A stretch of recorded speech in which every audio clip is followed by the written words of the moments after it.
Vítajte pri ďalšom dieli môjho seriálu o základných cvikoch a ich prevedení a hlavne o ich chybách. Dnes si povieme niečo o tlakoch s jednoručkami na ramená.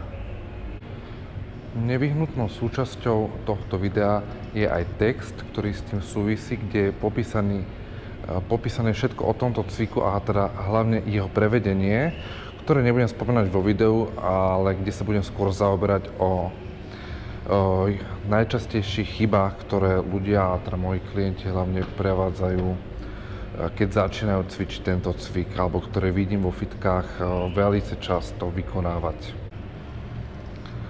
Hlavným dôvodom cvičenia cvikov na ramená, hlavne pre mužskú postavu, je doplnenie muskulatúry, alebo teda hmoty mužskej postavy do tvaru V, ktoré vlastne začína s úzkým pásom alebo uším pásom, širším chrbátom a vystupňujú to široké a pevné ramená. Poďme si predviesť jednotlivé chyby, alebo aspoň si niečo rýchlo o nich povieme. Aj tak sa o nich dočítate v texte, keď si to chcete zopakovať, alebo keď si to chcete odpozorovať potom vo fitku.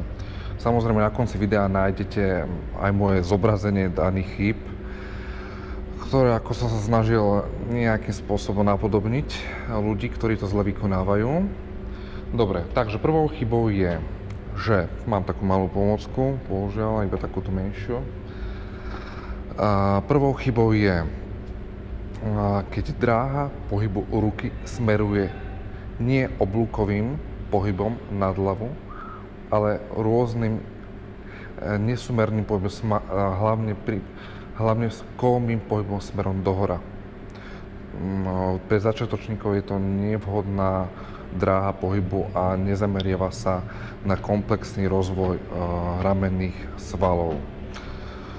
Druhou chybou je, že poloha zápestia je rôzne vykrútená, napríklad nejakým takýmto spôsobom, aj keď je to oblúkovým tým pohybom, tak rôznym spôsobom sa snažia tú váhu alebo tú hmotnosť zvolenú ľudia zdvihnúť bez toho, že by dali pozor na to, v akej polohe je os jednoručky.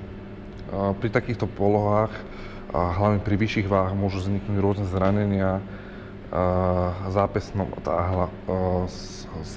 klbe alebo rôzne natiahnutia, čo je taktiež nevhodné. A ďalšia chyba, veľmi častá je, že aj keď je všetko splnené, aj keď je dráha pohybu dobrá, oblúkovitým pohybom vyvedená alebo prevedená zápestia sú v správnej polohe, tak jednoducho ich dráha toho pohybu vedie síce nad hlavu, ale viac pred hlavu ako nad hlavu.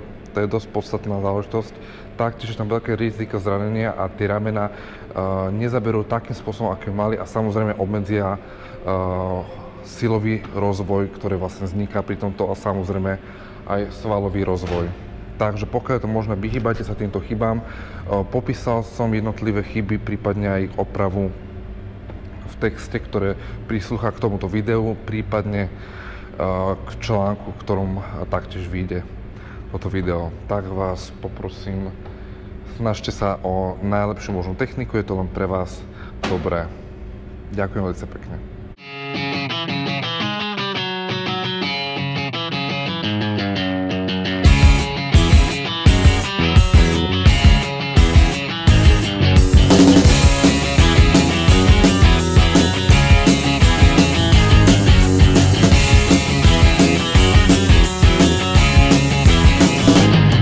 I could go out in the darkness, see you calling my name. I hear you shouting, hear you calling, but it's not the same. Every word that you are throwing right into my back doesn't matter to me, cause I'm keeping my track. Let me go,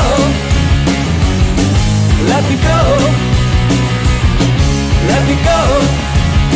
Stop talking, let me go.